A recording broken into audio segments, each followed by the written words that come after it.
പത്തനംതിട്ട പന്തളം നഗരസഭയിൽ അനധികൃതമായി നിർമ്മിച്ച ബഹുനില കെട്ടിടം നഗരസഭാ അധികൃതർ പൊളിച്ചുമാറ്റുന്നു. സ്റ്റോപ്പ് മെമ്മോ കൊടുത്തിട്ടും നിർമ്മാണം തുടർന്നതിനാലാണ് കെട്ടിടം പൊളിക്കുന്നതെന്ന് നഗരസഭാ അധ്യക്ഷ സുശീല സന്തോഷ് റിപ്പോർട്ടറിനോട് പറഞ്ഞു. എന്നാൽ കെട്ടിട നിർമ്മാണം തുടങ്ങിയ സമയത്ത് തന്നെ തടയേണ്ടതായിരുന്നെന്ന് വിമർശനവുമായി ബി.ജെ.പി. കൗൺസിലർ കെ.വി. പ്രഭയും രംഗത്തെത്തി. 1.5 വർഷം മുമ്പാണ് പന്തളം നഗരസഭാ കാര്യാലയത്തിന് മീറ്ററുകൾ മാത്രം ദൂരെ ബഹുനില കെട്ടിടത്തിന്റെ നിർമ്മാണം ആരംഭിച്ചത്. കെട്ടിടത്തിന്റെ നിർമ്മാണം പൂർത്തിയാകും മുമ്പ് തന്നെ അതിഥി തൊഴിലാളികൾക്ക് കെട്ടിടം നിർമ്മിക്കുന്ന വ്യക്തി മുറികൾ വാടകയ്ക്ക് നൽകിയിരുന്നു.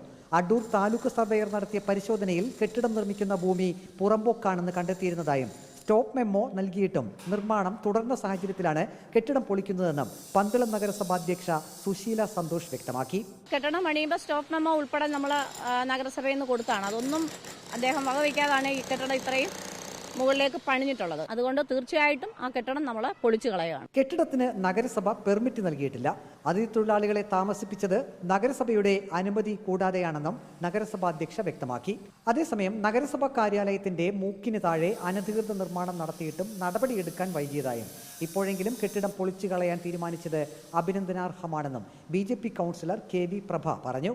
ഈ നിർമ്മാണ പ്രവർത്തനങ്ങൾക്ക് കാലം അത്രയും മൗനാനുവാദം നൽകുന്ന ഒരവസ്ഥയിലാണ് ഈ കാര്യങ്ങൾ ഇത്രയും ചെയ്തത്. ഇത് പൊളിക്കുന്നതിൽ വളരെ സന്തോഷമാണ്. കാരണം ഞാൻ പറഞ്ഞ വാക്ക്, ഞാനത് പൊളിക്കണമെന്ന് പറഞ്ഞത് ഭരണസമിതിയിൽ എനിക്ക് വളരെ സന്തോഷമുണ്ട്.